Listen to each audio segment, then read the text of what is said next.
In today's video, I've got two of my tractors here, and I'm going to put them side by side. What I want to determine today is, do you get what you pay for when you buy green paint? A lot of people, will say you pay an extra for the green paint. Well, maybe, maybe not. Let's go look at some different things today and see if that's true. Let's start out looking at the front of the tractors and see what some of the subtle differences are. Now, these tractors, in my mind, are comparable in size. This is a Mitsubishi chassis tractor with a Mahindra motor. So the motor's made in India, the chassis made in Japan. And for those of you who don't know, Mahindra owns 30% of Mitsubishi, and Mitsubishi makes great machines. They've been in business for a very long time, and I'm very happy with what I've had in the past that was made by Mitsubishi. That includes Cub Cadet, Case IH, International Harvester, and of course Mahindra.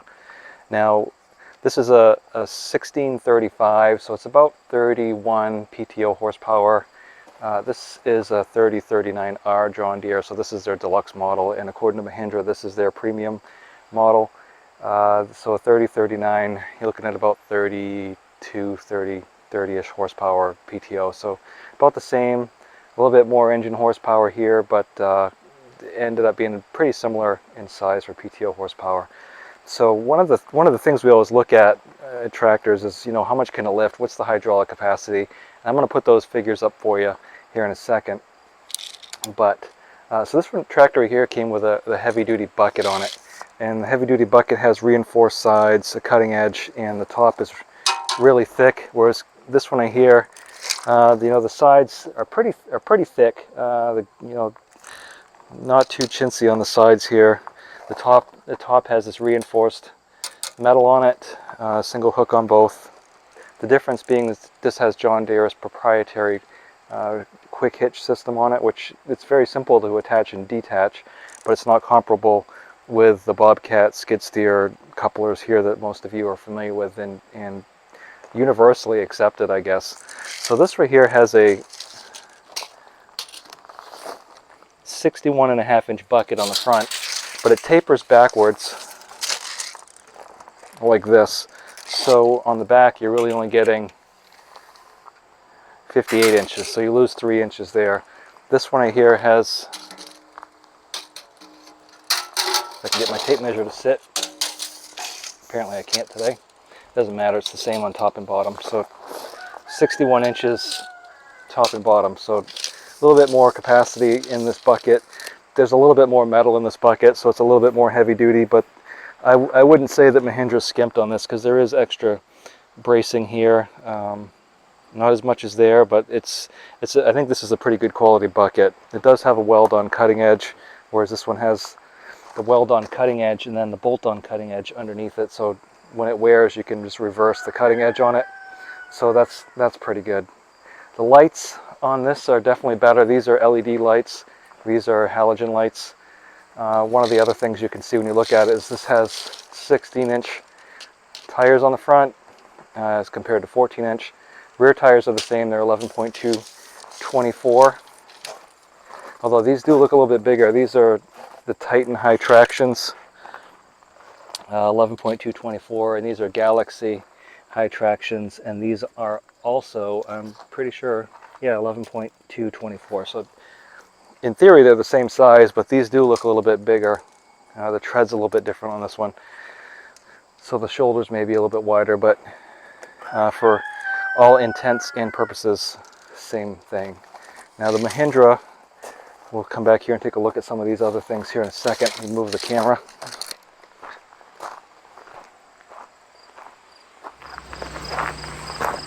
When we look at the rear tires here and the way that they're assembled, this has 8 bolts that take the wheel center and attach it to the hub. 8. And then I've got 8 bolts to attach the rim to the wheel center. We've got 6 here and then 6 here. So you got 2 extra bolts there and 2 extra bolts here. The front's the same. We have 6 and 6. And from back here you can clearly see how much wider the John Deere is than the Mahindra.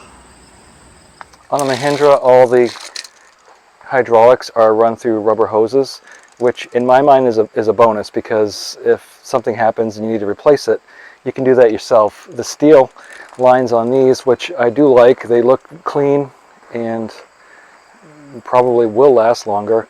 However, unless you have some way to bend steel like a conduit bender, you're not going to be replacing that really by yourself. So there are a few rubber hoses, but primarily everything on this is steel. We can look at the tube on the front, about the same. Grill guard's about the same. Mahindra sits a little bit higher. The John Deere has a better clear vision down from the seat to the front, where this one's kind of straight.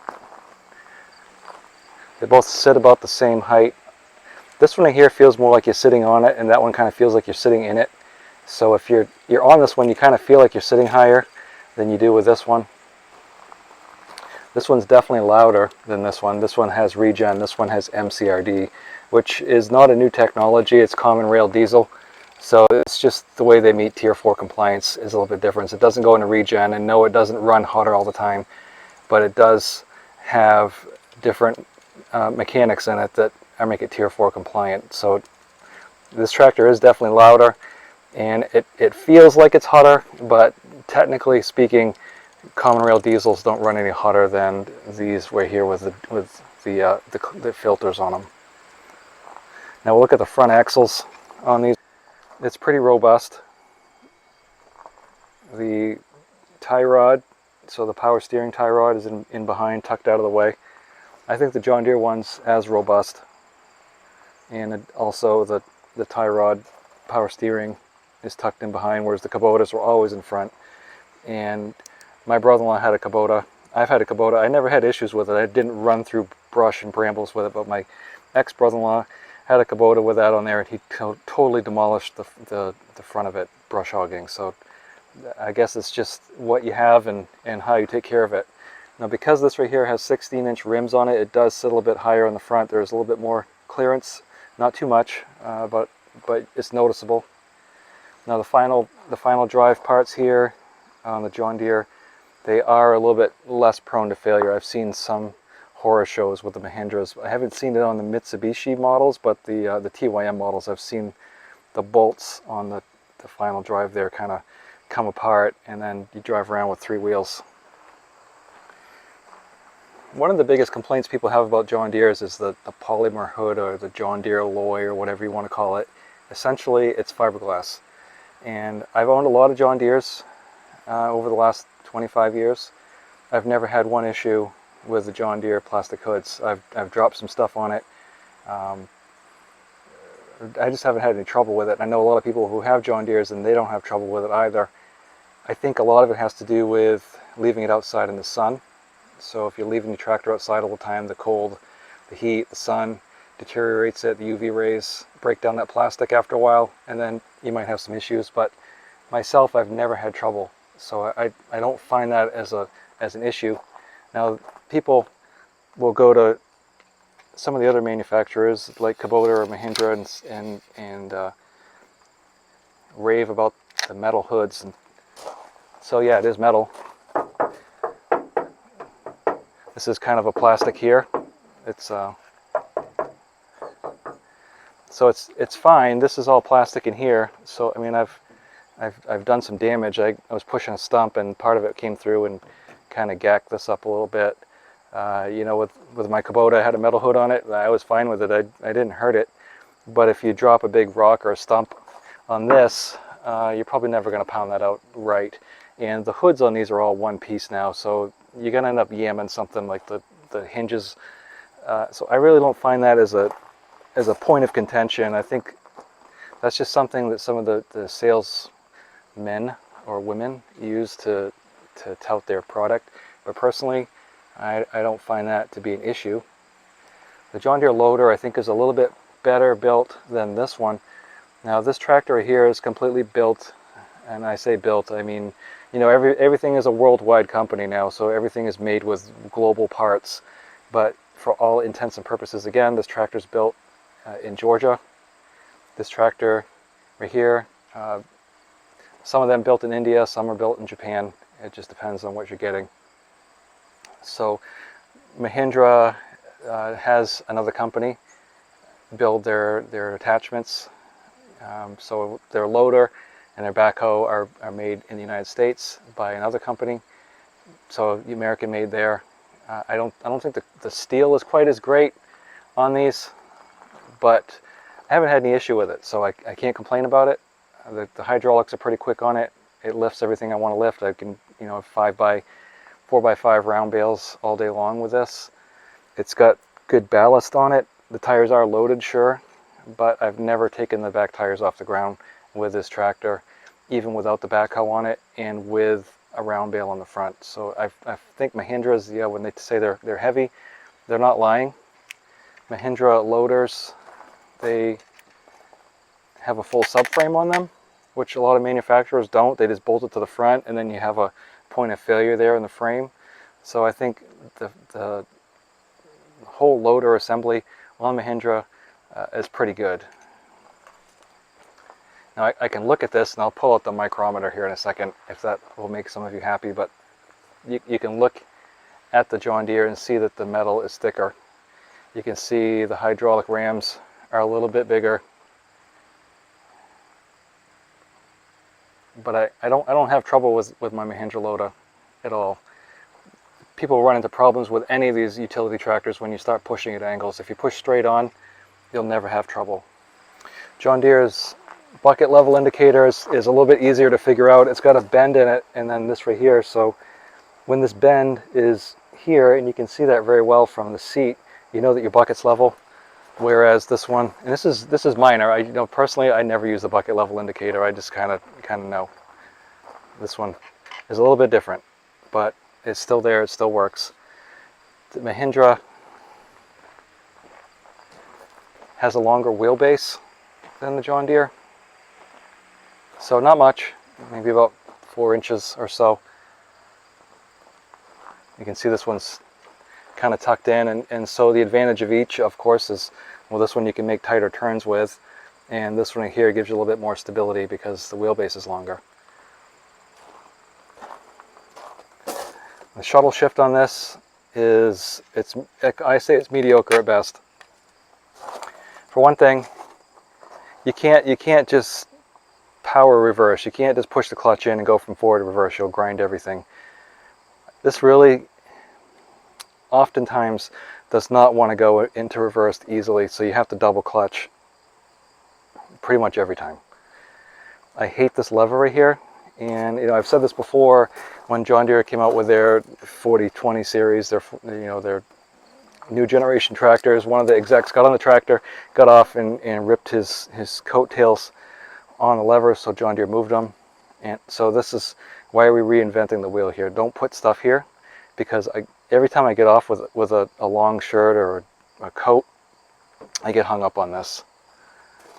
The power takeoff has 2 different places where you engage it. So you have one there, and then you've got the electric over hydraulic clutch, or whatever you want to call it, over here. So it's really easy to operate, but I'm not sure why they have 2. I can't really tell you that myself.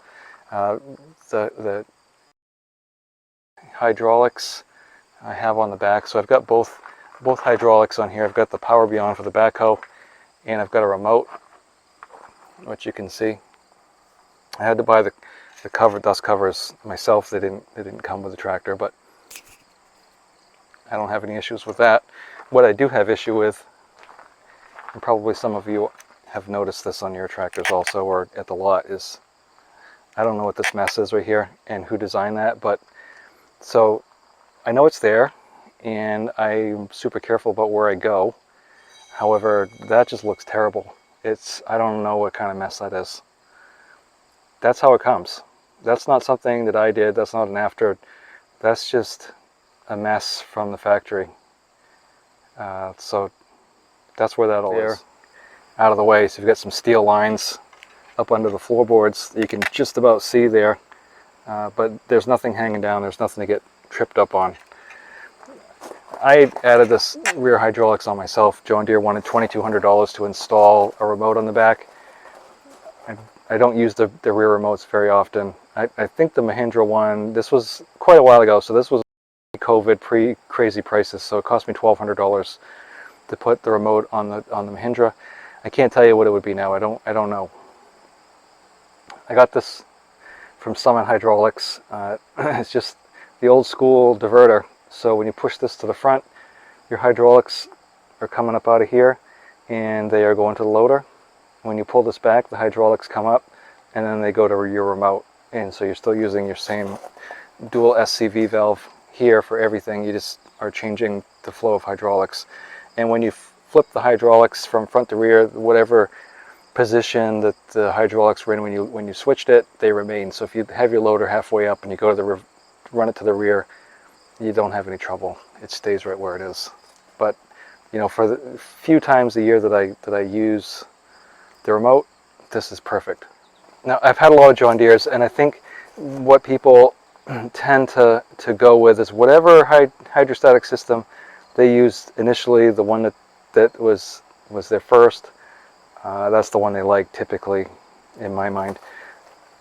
I bought a John Deere garden tractor a long time ago and it had this on it, and I've always liked it because the platform's clean.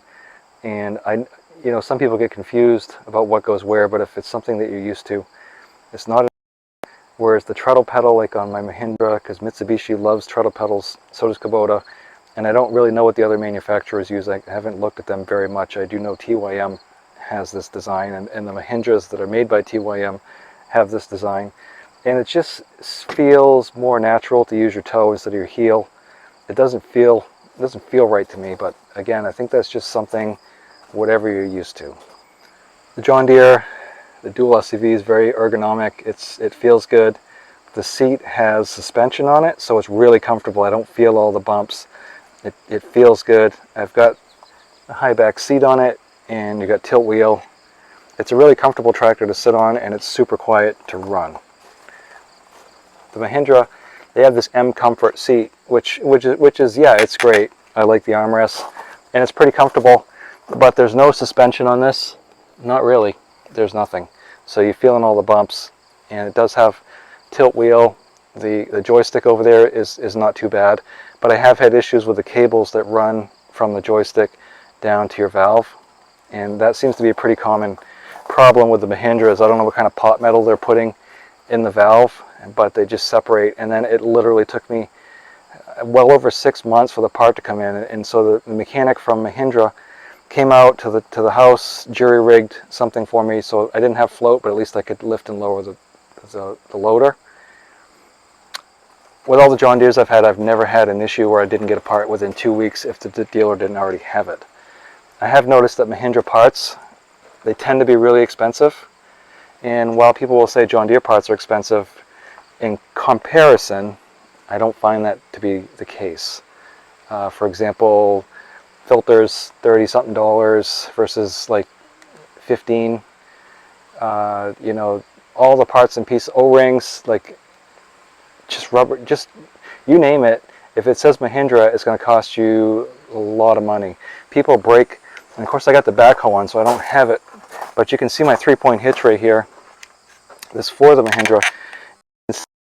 Taking one of my old Kubota turnbuckles and putting it on there, because the adjustable draft links like these here that are on the Mahindra, they're almost $200, if not more, to get them, and they're made out of cheap pot metal and they break. These right here are about $50. The John Deere 3-point hitch, in my mind, is way more deluxe. Everything is just beefier. Your draft links here are almost half again the size of the Mahindras.